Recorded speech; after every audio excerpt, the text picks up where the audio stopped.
Okay, guys, welcome. This is the now the semifinals of the TQ Open number 5. We have Ascheriit, who is a Zerg, spawned in the top right, against NKULUNKULU, who is a Zerg, spawned in the bottom left. Now, you notice that this map is God's Garden. It's very similar to Fighting Spirit in some ways, because it does have the same sort of expansion pattern over here. However, it's missing the shared expansions that would be in the middle here, and it doesn't have a base in the very center. Instead, it has a very wide open, interesting tactical aspect with this, because there are these little just walls that are just blocking off there, and there's a statue in the middle. It makes the battles in the middle very, very strategically oriented, where positioning is incredibly important, and it can be very cool, especially at large army clashes. But yeah, so we do have NKULUNKULU, who we did just watch win in some fairly solid ZVPs, where he just outplayed his opponent. It was pretty cool. Now, Ascheriit, we did, I think I commentated a ZVZ of him earlier on, where he did some really good roach stuff. Like, I think he also did some infestors, some really good infestor plays. So that's going to be expecting in this game is roaches and infestors.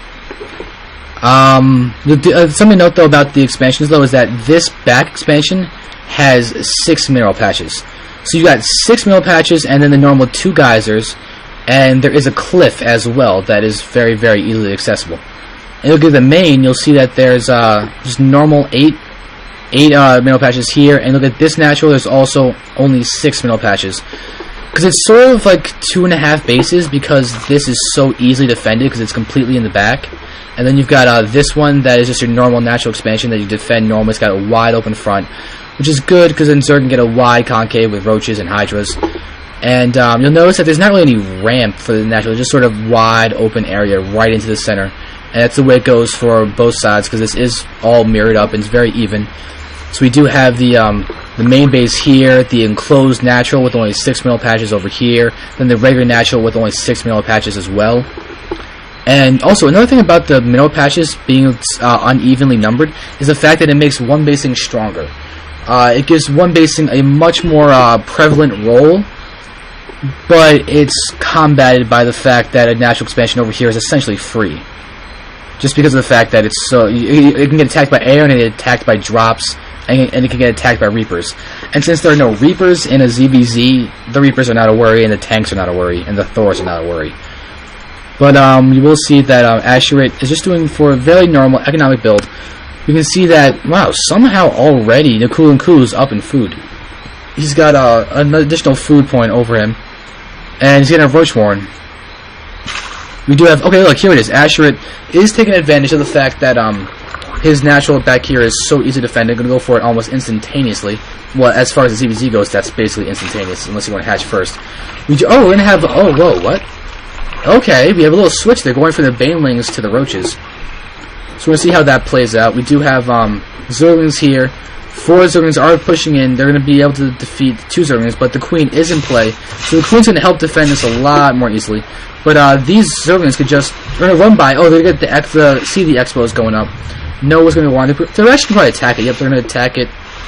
But we do have a lot of Lings here. So these Zerglings did a good job to get out of there. And oh, speed kicks in. It's going to allow them to actually escape with their lives. So we do have Speedlings out for NKULUNKULU. He does have Roach Warren out as well. But Speedlings destroy normal speed Lings, like normal Zerglings. So that could actually be a really key factor until the really Roaches come out. And we do have 4 Roaches coming out for NKULUNKULU. Actually 6 for a second. We do have 4 Roaches coming out for Ascheriit as well. So we see how his speed Zerglings over here, just making sure that Ascheriit stays in his base, can't push out. But here we go. Zerglings are going to go in. They're not going to do much. The Roaches are going to just basically defend it. Creep is getting spread.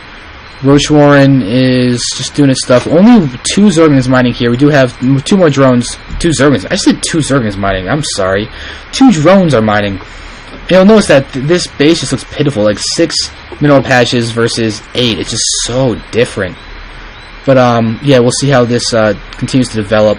We do have Speedlings out here with 4 Roaches versus the 3 Roaches that are blocking the ramp, and then the normal Zerglings that are over here. But now here we go. Ascheriit does have his Overlord over here, so he can spot what's going on. Ascheriit also knows that there's no Expo. So right now, if Ascheriit can survive, he'll be in an advantageous position because of the fact that he has this extra expo.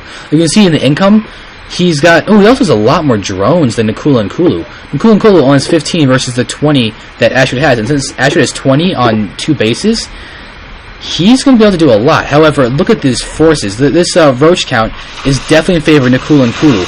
So NKULUNKULU is actually going to go up, break the ramp. He's going to move in. He's forcing a lot of roaches to come into play, but NKULUNKULU is a much larger army. He does have speedlings as well. Roaches are coming here doing a lot of damage, taking out all the roaches for Ascheriit. More coming in, but it's going to be too little, too late. And the roaches are continuing. The spine crawlers are there. Okay, spine crawlers finished, and now NKULUNKULU is going to have to push away from the spine crawlers. He's going to be able to snipe some drones, do a lot of damage over there, but the drones are being pulled off to kill some of these, help kill the roaches. Roaches cannot micro. Ascheriit is just using his roaches to just range their roaches. Drones are still there, but he's lost a lot of drones in that battle. Oh, he lost a lot of drones. Ascheriit's going to be saved by the fact that he has 2 hatcheries that he can produce drones in. So he has fewer drones than NKULUNKULU does. So NKULUNKULU is doing a really good job of keeping the aggression up. Ascheriit does have a lot of Zerglings and roaches out. He does have these spine crawlers out as well. So he's going to be able to defend and just continue to drone up. But let's just see what's going to go on. There's no lair yet. And where are the queens? The queens got sniped for Ascheriit. He's got to start reproducing them. But really, he's in a tough spot. Like the fact that both of his queens died, or maybe only had 1 queen, I don't know. But the whole point is the fact that NKULUNKULU is teching the lair, and NKULUNKULU is doing a ton of damage, keeping a lot of drones still alive because he hasn't lost any, and he's continuing just to get units. He's not building very many drones. He's got his expo coming up. But here we go. NKULUNKULU is going to probably poke in with his Zerglings. We do see these overlords out here are just going to move out, get some sight going on. NKULUNKULU does have his own spotter overlord, so he's not going to be caught by surprise, assuming he's looking at the mini-map for an attack. But this is not a wall-off. Ascheriit has his roaches at the ramp, but it's not completely walled off. So these Zerglings could actually run right by them if they... Oh, they're not going to, though. But Evolution Chamber is going down. We do have queens now being produced. Not quite done yet, but but Ascheriit is still ahead in drones. Or no, not still ahead, but now he is ahead. And really, what's keeping him ahead in economy is the fact that he's got that second base up for so long. Like we can see that there have been probably at least 1,000 minerals mined from this expo alone. Something he probably should do though is transfer a few of these drones to his main because he's actually fully saturated right here, and he only has 12 drones. That's all you need to saturate 6 mineral patches, essentially, for Zerg. And you see he is producing more drones, but they should really go up to his main and start, help this main, because you can see there's only 1 drone on these 2 patches. Now there's 2, but that's not optimal. The hatchery is morphing into a lair. This lair is up, and we can see that NKULUNKULU is continuing to just tech up. He's not getting dual constitution. He is not getting upgrades either. And we can see that the Silver Chamber is getting ranged attack for Ascheriit, so his roaches are going to be quite powerful compared to those normal roaches that NKULUNKULU has. Alright, but that was the Ascheriit's actually going to sack an overlord to get the scout. He's going to be smart. He's not going to see anything except the fact that the lair is up. He'll probably assume that speed roaches are going to be like the main force for NKULUNKULU, because he does see the fact that there's no spire, there's no hydra den, there's nothing like that going on. So that's going to be a safe assumption on his part.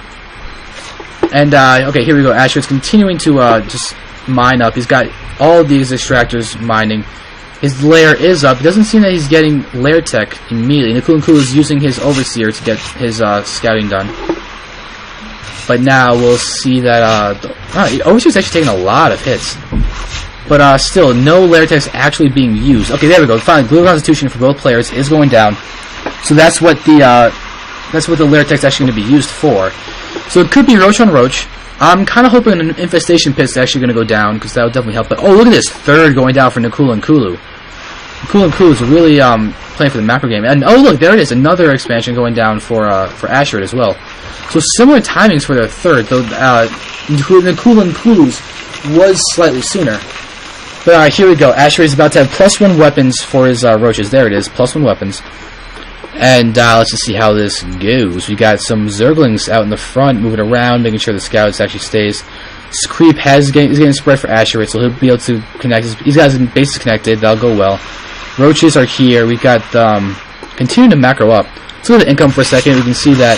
Ooh, corruption on the hatchery.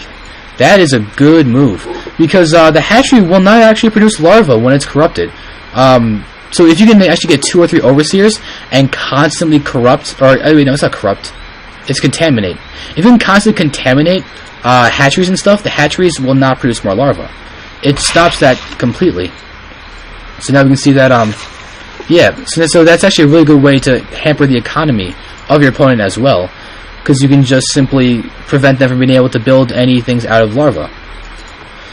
But yeah, so Ascheriit's third is about to go up. NKULUNKULU is not actually making use of his third, so even though he got it sooner, all he did was build a queen there.